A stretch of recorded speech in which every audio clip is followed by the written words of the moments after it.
अस्सलाम वालेकुम वरहमतुल्लाह।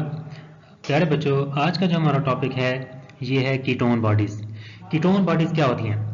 ये लिपिड मेटाबॉलिज्म की बाय प्रोडक्ट हैं और ये हमारी बॉडी के लिए फ़ायदेमंद भी हैं और नुकसानदेह भी हैं। जब ये नॉर्मल पैदा हो जाती हैं, थोड़ी क्वांटिटी में होती हैं, जितनी हमारी बॉडी को ज़रूरत होती है, तब ये हमारी बॉडी के लिए फ़ायदेमंद होती हैं। अगर किसी बंदे में ये ज़्यादा पैदा होना शुरू हो जाएं तो उसके अंदर ये नुकसान भी देती हैं, जिसको हम उसकी वजह से उसकी जो ब्लड की पीएच है कम हो जाती है, जिसको हम कीटो एसिडोसिस कहते हैं। ये कंडीशन जो है ना कुछ डायबिटिक पेशेंट्स के अंदर डेवलप हो सकती है अगर वो अपनी डायबिटीज़ का ख्याल नहीं रखते तो चलें डिस्कस करते हैं कीटोन बॉडीज़ क्या हैं और ये कैसे काम करती हैं।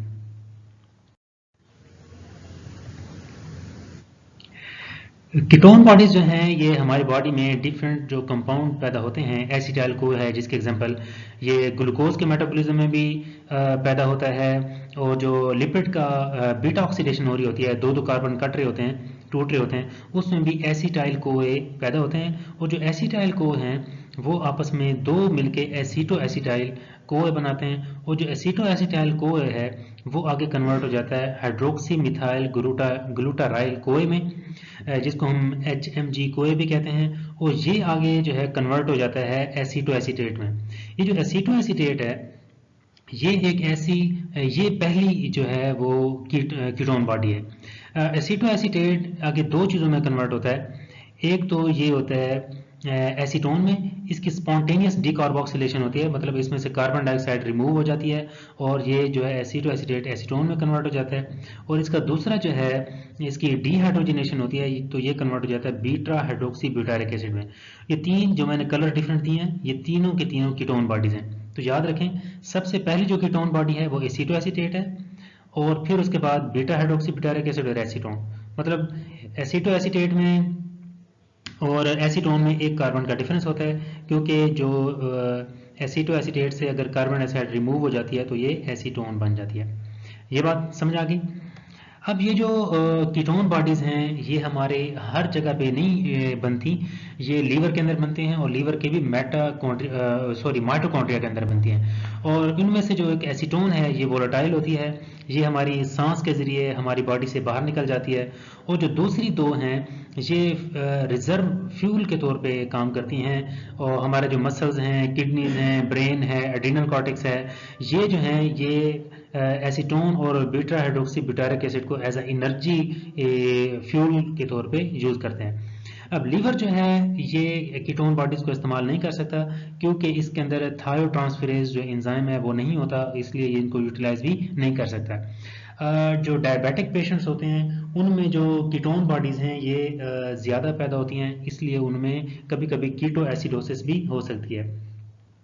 अगर कीटोन बॉडीज़ ब्लड में ज़्यादा हो जाएं तो इसको हम कीटोनीमिया कहते हैं, और कीटोन बॉडीज़ जब यूरिन में आना शुरू हो जाएं तो हम इसको कीटोन यूरिया कहते हैं। जो इंसुलिन डिपेंडेंट डायबिटीज़ मिलाइटिस के जो पेशेंट होते हैं IDDM, उनमें क्योंकि शुगर लेवल ज़्यादा अनकंट्रोल होता है, उसकी वजह से लिपिड का जो मेटाबॉलिज्म है वो ज़्यादा हाई हो जाता है, लिपोलाइसिस ज़्यादा होती है।